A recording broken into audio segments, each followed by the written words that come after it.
എല്ലാ കൂട്ടുകാർക്കും JB flavour ജേണിലേക്ക് സ്വാഗതം. നമുക്കിന്ന് ഹെൽത്തി ഫുഡ് ആൻഡ് ബ്യൂട്ടി ടിപ്സിലേക്ക് പോയാലോ. നമുക്ക് ചാള, ചില സ്ഥലത്ത് മത്തി എന്നും പറയും, മാങ്ങയും ചേർത്തിട്ടേ വെള്ളമില്ലാണ്ടൊരു കറി തയ്യാറാക്കിയാലോ. അപ്പോൾ ഇതിനാവശ്യമുള്ള സാധനങ്ങൾ: മാങ്ങ, തക്കാളി, വെളുത്തുള്ളി, ഇഞ്ചി ഒരു ചെറിയ കഷ്ണം, 2 പച്ചമുളക്, ഒരു ചെറിയ സവോള, പിന്നെ മുളക് പൊടി, മല്ലിപ്പൊടി, മഞ്ഞൾപ്പൊടി, കുറച്ച് ഉലുവപ്പൊടി, ഇതൊക്കെ ഇട്ട് നല്ലൊരു കറി വെള്ളം ഒഴിക്കാണ്ട് ഈ മാങ്ങയും ചാളയിട്ട് നമുക്ക് വയ്ക്കാം കേട്ടോ. നമ്മളൊരു തക്കാളി ഉണ്ടായത് മിക്സിയിൽ അടിച്ചു വെച്ച് നന്നായിട്ട് അരച്ച് വെച്ചു കേട്ടോ. വെള്ളമൊന്നും ചേർക്കാണ്ട് അരയ്ക്കുക. തക്കാളിയുടെ നീരിൽ തന്നെ വെള്ളം ഉണ്ടാവും. അപ്പോൾ നന്നായിട്ട് അരയ്ക്കുക. പിന്നെ മാങ്ങ ചെറിയ കഷ്ണങ്ങളാക്കി വെച്ചു, സവോള ചെറുതായിട്ട് അരിഞ്ഞു, ഇഞ്ചി വെളുത്തുള്ളി ചതച്ച് വെച്ചു, പച്ചമുളക് കീറിയിട്ടു. ചട്ടി അടുപ്പത്ത് വെച്ചു, ചൂടായി. കടുക് വേണമെങ്കിൽ ഇടാം കേട്ടോ. ഞാൻ കടുക് ഇടുന്നില്ല. ഞാൻ ആദ്യം ഇഞ്ചിയും വെളുത്തുള്ളിയും ചതച്ചതാണ് ഇട്ടത്. പിന്നെ അതിന് ശേഷം വെളുത്തുള്ളി മൂത്ത് കഴിഞ്ഞപ്പോൾ ഇഞ്ചി ചെറുതായിട്ട് കറിവേപ്പില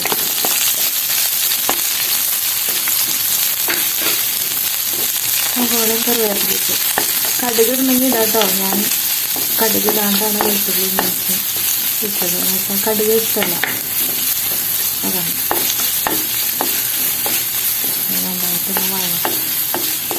നന്നായിട്ടൊന്ന് വഴറ്റിയിട്ട് വേണം നമുക്കിത്. അപ്പോൾ ഇതൊക്കെ ഒന്ന് നന്നായിട്ട് വഴറ്റി അതിന് ശേഷം നമുക്ക് 1/4 ടീസ്പൂൺ മഞ്ഞൾപ്പൊടി ഇടണം,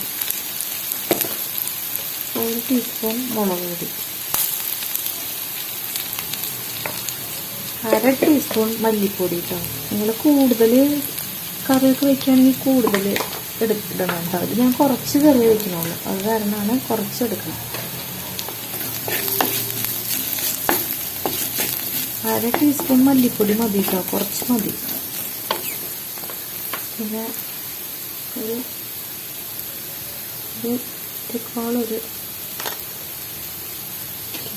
ഉലുവ പൊടിച്ചത് കുറച്ച്, 1/4 സ്പൂണൊന്നും വേണ്ട, ഒരു നുള്ളു. ഉലുവിട്ട് പൊട്ടിക്കാണ്ടിരുന്നത് അതുകൊണ്ടാണ്. ഉലുവിട്ട് പൊട്ടിച്ചെങ്കിൽ നമുക്ക് ഉലുവ പൊടി ഇടേണ്ടിയിരുന്നില്ല. പക്ഷെ ഇത് ഞാൻ ഇപ്പോൾ ഉലുവിട്ട് പൊട്ടിക്കാണ്ട് ഉലുവപ്പൊടിയാണ് ഇട്ടത്. ഇത്ര സാധനങ്ങൾ. ഇനിയിപ്പോൾ നമ്മൾ ഈ അരച്ച് വെച്ച തക്കാളി ചേർക്കാം.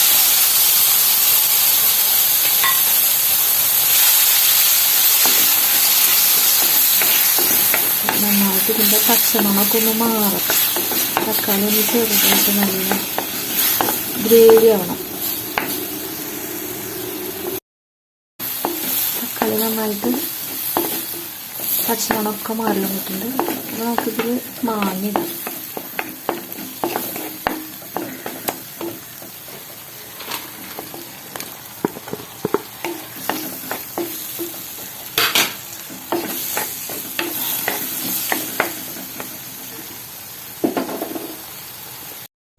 മാങ്ങിയിട്ടു. അതിന് ശേഷം കുറച്ച് കല്ലുപ്പിടാം. കല്ലുപ്പിട്ട് മിക്സ് ചെയ്തതിന് ശേഷം നമ്മൾ എല്ലാം ഒന്ന് അരച്ച് വയ്ക്കുക. ഗ്രേവിയൊക്കെ വെള്ളം ഒഴിക്കണില്ലല്ലോ നമ്മൾ, അതാണ് ഗ്രേവിയിൽ കിടന്നാണ് വേവേണ്ടത്. ഈ തക്കാളിയുടെ ഗ്രേവിയൊക്കെ കുറുകി എന്നാലും നമ്മളിത് മീനിന് ഇടാം.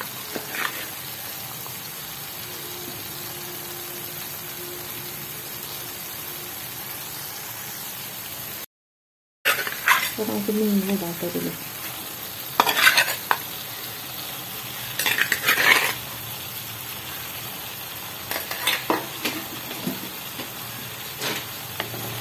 ഒരു പതുക്കെ നന്നായിട്ടൊന്ന് പതുക്കെ ഒന്ന് നന്നായിട്ട് ഇളക്കി യോജിപ്പിക്കാം.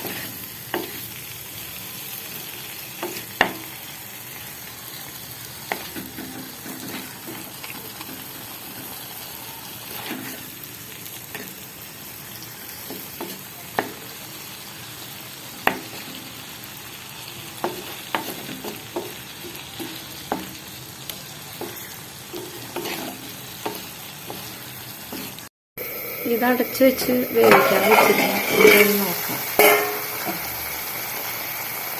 കണ്ടോ, ഒട്ടും വെള്ളം ഒഴിക്കാണ്ട് ഈ ആവിയിൽ കിടന്നാണ് വേണം. ആവിയിൽ മൂടി വയ്ക്കുമ്പോൾ ഒരു വെള്ളം വരുമല്ലോ, അതാണ്. ഇനി പതുക്കെ നമുക്ക് ഒന്ന് ഇളക്കി കൊടുക്കാം, ചെറുതായിട്ട്.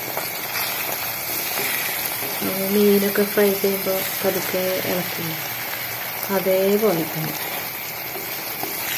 ഈ മാങ്ങയുടെ പുളിയും തക്കാളിയും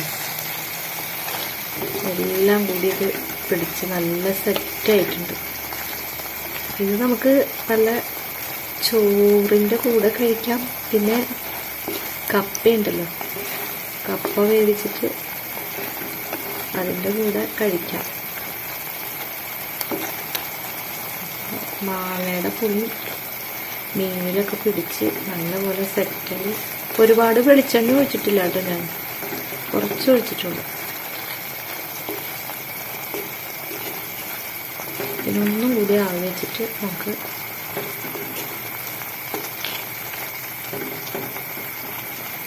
പതുക്കെ ഒന്ന് മൂടി വയ്ക്കാം. എന്നിട്ട്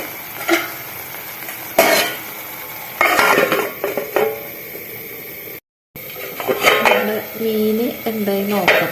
ഗ്രേവി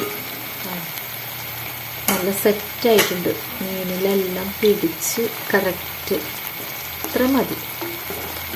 ഇപ്പം മാങ്ങ ചെറുതായി കഷ്ണാക്കിയത് എന്താണെന്നറിയോ, ഇതാണ് കറക്റ്റ്. ചെറിയ ചാളയല്ലേ, അപ്പോൾ അതിൻ്റെ കൂടെ മാങ്ങയും കൂടി. ഇത് വെന്തുടങ്ങിയിട്ടൊന്നുമില്ല, മാങ്ങ കറക്റ്റ് വേണം. ചെറുതായിട്ട് കഷ്ണാക്കിയത്. അപ്പം കറിയൊക്കെ സെറ്റായിട്ടുണ്ട്. പിന്നെ തീ ഓഫാക്കാൻ പോവാണ്.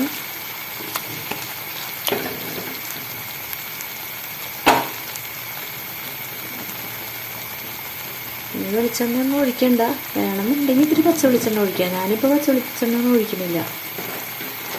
അതിലിരുന്ന് അങ്ങനെ ഒന്ന് തീ ഓഫ് ചെയ്തു ഞാൻ. എന്നാലും ആ ചൂട്ടിൽ അങ്ങനെ തന്നെ ഇരുന്നൊന്ന് എല്ലാം കൂടി ഒന്ന് സെറ്റ് ആവട്ടെ. പിന്നെ നിങ്ങൾക്ക് എൻ്റെ മത്തി മാങ്ങക്കറി ഇഷ്ടമായി ഒന്ന് ലൈക്ക് ചെയ്യുക, സബ്സ്ക്രൈബ് ചെയ്യുക, ഷെയർ ചെയ്യുക. പിന്നെ എന്നും പറയണ പോലെ ഇഷ്ടത്തോടെ പാചകം ചെയ്യുക, സ്നേഹത്തോടെ വിളമ്പുക. അപ്പോൾ നാളെ നല്ലൊരു റെസിപ്പിയായിട്ട് ഞാൻ വരാം കേട്ടോ. Okay, by.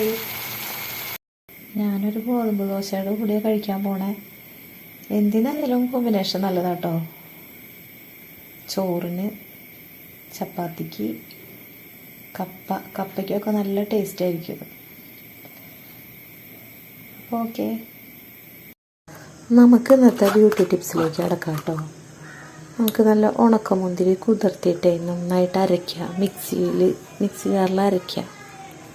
ഇത്തിരി നന്നായിട്ട് വേവിക്കുക. വേവിച്ചിട്ട് മിക്സി ജാറിൽ അരയ്ക്കുക. അരച്ച പൾപ്പാണിത് കേട്ടോ. നമുക്ക് ഉണക്കമുന്തിരി ഇല്ലെങ്കിൽ കഴിക്കാൻ വാങ്ങണ പച്ചമുന്തിരി ഇല്ലേ, ആ പച്ചമുന്തിരി വാങ്ങിയിട്ട് കഴുകി വേവിച്ചിട്ട് നന്നായിട്ട് മിക്സി ജാറിലിട്ട് അരിച്ചെടുക്കണം, ശ്രദ്ധിക്കണം കേട്ടോ. എന്നിട്ട് അതിൻ്റെ കൂടെ നമുക്ക് ഒരു ടീസ്പൂൺ കാപ്പിപ്പൊടി ഇടാം.